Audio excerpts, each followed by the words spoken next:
হরে কৃষ্ণ সুধী ভক্ত সজ্জন। তো এখন আমরা অবস্থান করছি শ্রী শ্রী রাধা গোবিন্দ মন্দির ইস্কন নারায়ণগঞ্জ। তো আজকে শ্রী শ্রী রাধা গোবিন্দ মন্দির ইস্কন নারায়ণগঞ্জ কর্তৃক আয়োজিত শ্রী শ্রী জগন্নাথ দেবের শ্রী শ্রী স্নান যাত্রা মহোৎসব।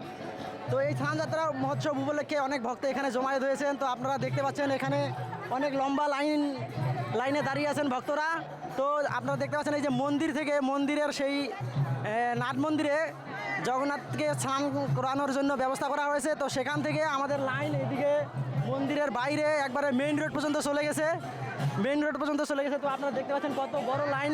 শুধু ভক্ত সজ্জন, এখন আমরা ভক্তদের কাছ থেকে শ্রবণ করব তারা কী জন্য এই লাইনে দাঁড়িয়ে আছেন এবং তারা জগন্নাথকে স্নান করিয়ে কতটা আনন্দিত এবং কতটা খুশি তারা। হরে কৃষ্ণ। হরে কৃষ্ণ। হরে কৃষ্ণ। তো মাতাজি কেমন আছেন? এই তো এই যে এইখানে দাঁড়িয়ে আছেন এত বড় লাইনে, তো এটা কিসের জন্য দাঁড়িয়ে আছেন? জগন্নাথ দেবের স্নানযাত্রা মহোৎসবের জন্য দাঁড়িয়েছি। জগন্নাথকে কি স্নান করানোর জন্য, তাই তো? হ্যাঁ।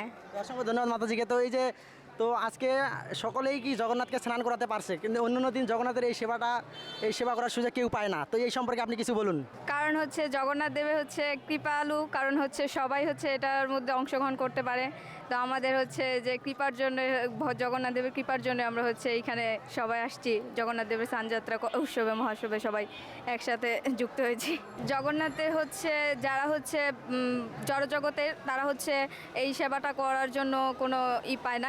যারা হচ্ছে পূজারী তারাই হচ্ছে এই জগন্নাথ দেবের হচ্ছে স্নানযাত্রা মানে জগন্নাথের পূজা করে থাকে, সেবা করে। কিন্তু হচ্ছে আমরা হচ্ছে এই জগন্নাথ দেবের স্নানযাত্রাতে হচ্ছে আমরা সবাই জড়জগতিক, তারপর হচ্ছে যারা হচ্ছে ভক্ত সবাই একসাথে হচ্ছে এই জগন্নাথ দেবের মাছ মাংস গ্রহণ করে তারাও হচ্ছে যে ভগবানের এই স্নানযাত্রা মহোৎসবে আমরা মানে অংশগ্রহণ করতে পারি সবাই।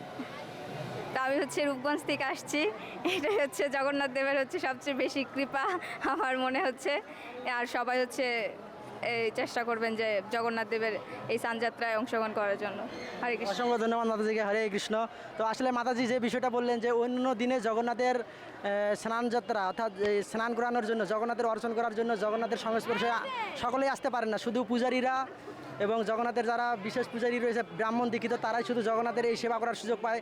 কিন্তু আজকের দিনে সকলেই জাতি বর্ণ নির্বিশেষ, ভক্ত অভক্ত যারা আমিষ আহার করেন তারাও এই জগন্নাথের সেবা করার সুযোগ পাচ্ছেন।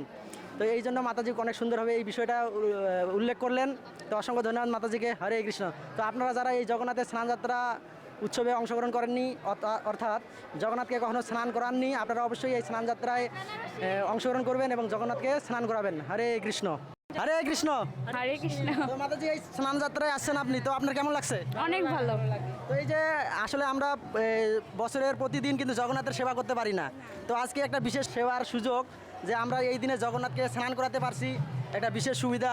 তো এই স্নান করাতে পেরে, জগন্নাথকে স্নান করাতে পেরে আজকে আপনার কেমন লাগছে? অনেক ভালো। তো এর আগে কখন আপনি জগন্নাথকে স্নান করিয়েছিলেন? গত বছর করেছি। গত বছর করিয়েছিলেন না? তো অসংখ্য ধন্যবাদ। তো শ্রী শ্রী জগন্নাথ দেবের প্রণাম মন্ত্র আপনি জানেন? একটি প্রণাম মন্ত্রটা বলেন জগন্নাথের। জানা নাই? তো অসংখ্য ধন্যবাদ মাতাজিকে। হরে কৃষ্ণ।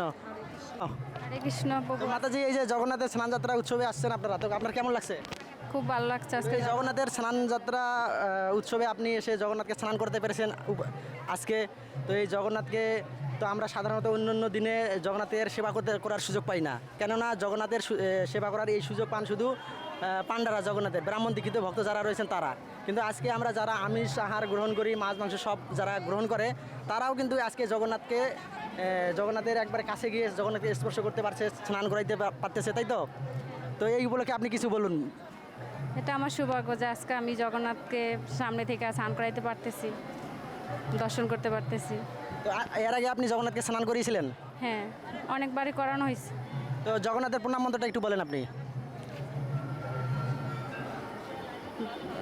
জগন্নাথের প্রণাম মন্ত্র জানা আছেন আপনার? নীলাচল নীলাচল নিবাসায় নিত্য পরমাত্মানে বলভদ্রা সুভদ্রা জগন্নাথে নমঃ। তো অসংখ্য ধন্যবাদ মাতাজিকে, উনি সুন্দরভাবে জগন্নাথের প্রণাম মন্ত্রটা বললেন। হরে কৃষ্ণ।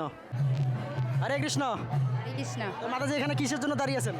আর জগন্নাথের স্নানযাত্রা। জগন্নাথকে স্নান করানোর জন্য, তাই তো? হ্যাঁ, তো আজকে জগন্নাথের কি উৎসব? স্নানযাত্রা উৎসব। স্নানযাত্রা। তো এই স্নানযাত্রার পর কতদিন পর রথযাত্রা মহোৎসব হয়? 15 দিন পরে। 15 দিন পর।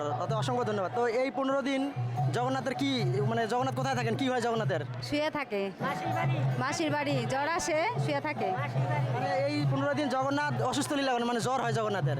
তো এই 15 দিন জগন্নাথ কি দর্শন দেন কি দেন না? হ্যাঁ দেই। জগন্নাথ দর্শন দেন? হ্যাঁ বলছি এই 15 দিন ও মানে এই যে জগন্নাথকে দেখতে পান এই 15 দিন? না দেখতে পাই না। জগন্নাথ দর্শন দেন না এই 15 দিন, তাই তো? হ্যাঁ অসংখ্য ধন্যবাদ মাতাজিকে। তো জগন্নাথের প্রণাম মন্ত্রটা একটু আপনি কৃপা করে বলবেন। জগন্নাথকে এই যে স্নান করাবেন, আপনি স্নান করার পর জগন্নাথকে প্রণাম করবেন না?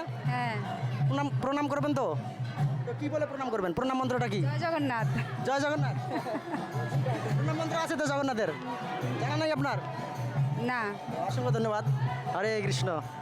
তো এই যে জগন্নাথকে যে আপনি স্নান করাতে পারছেন আজকে, মানে স্নান করাবেন, তো আসলে অন্যান্য দিন কিন্তু জগন্নাথের এই সেবাটা করার সুযোগ সাধারণত কেউ পায় না। শুধু জগন্নাথের যারা পূজারী রয়েছেন, মানে যারা ব্রাহ্মণ দীক্ষিত তারা পায়, এবং যারা ভক্ত নিরামিষ প্রসাদভোজী তারাই এই জগন্নাথের সেবা করার সুযোগ পায়। তো আজকে আপনারা এই সকলেই যারা আমিষ আহার করেন এবং জাতি বর্ণ নির্বিশেষে সকলেই এই সুযোগটা পাচ্ছে। তো আপনাদের কেমন লাগছে আজকে? খুব ভালো লাগছে। এর আগে কখনো স্নান করাইছিলেন জগন্নাথকে? হ্যাঁ। অসংখ্য ধন্যবাদ মাতাজিকে। হরে কৃষ্ণ। হরে কৃষ্ণ।